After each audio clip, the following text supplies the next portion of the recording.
All right, welcome to question 1 of your chemistry mock from sample paper 2, or SAM series 2. This here is question about the periodic table and properties of things and their position in the periodic table. Question 1, which element has 4 electrons in its outer shell? Well, remember that elements are grouped based on the amount of electrons in their outer shell. So we need group 4. 1, 2, 3, 4. Group 4 is J. Which two elements are in the same period? Periods are rows. The only two that are in the same row are M and Q. Which element reacts with potassium to form an ionic compound? So that has to be the non-metal, but not the one in group 4. Group 4 does not form ionic compounds, so it's Q.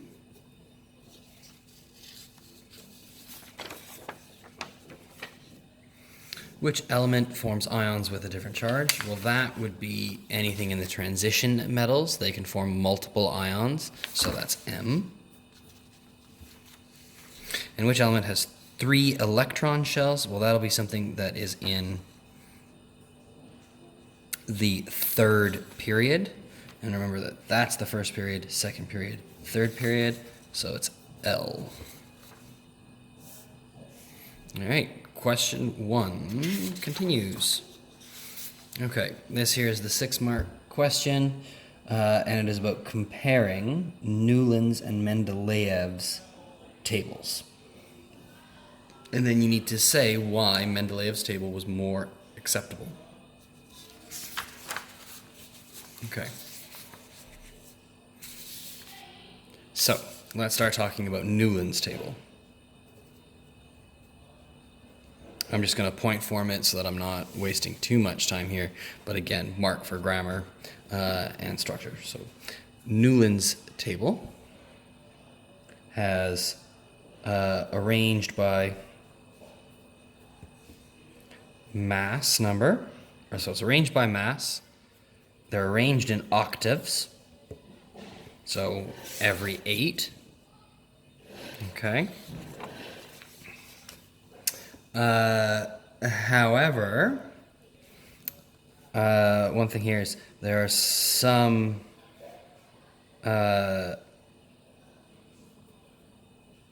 elements group oddly. Okay, for example, having hydrogen with fluorine and chlorine. E.g. having hydrogen with fluorine and chlorine, or the other one that is a bit weird. Having hydrogen with fluorine and chlorine, and then cobalt and nickel. Okay, cobalt and nickel really stick out. So that's really weird. And here it's no gaps. Okay, so Mendeleev's table also uses mass. Okay, but some exceptions are made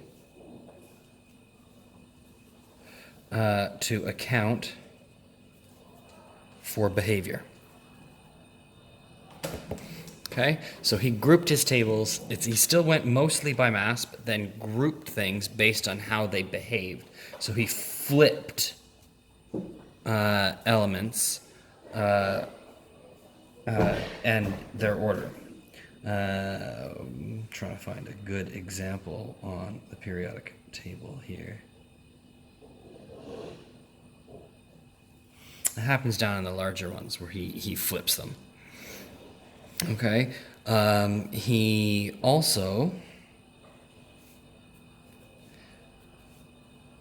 left gaps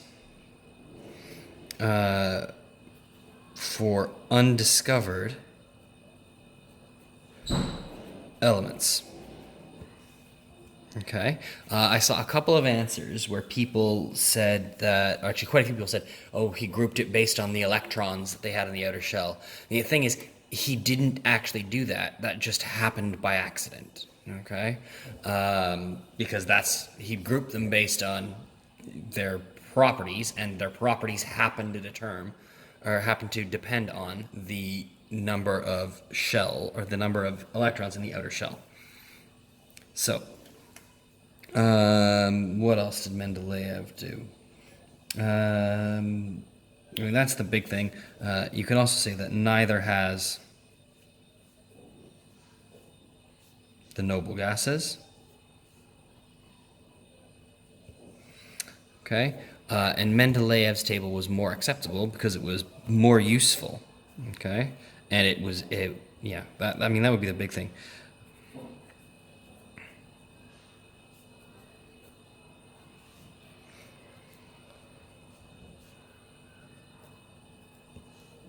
And it's more useful because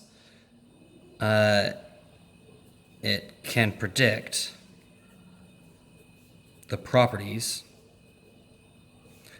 of undiscovered elements.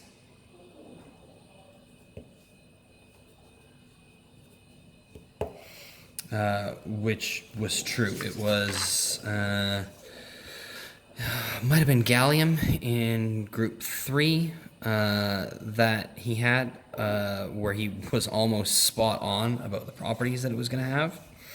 But yeah, that's the big thing there.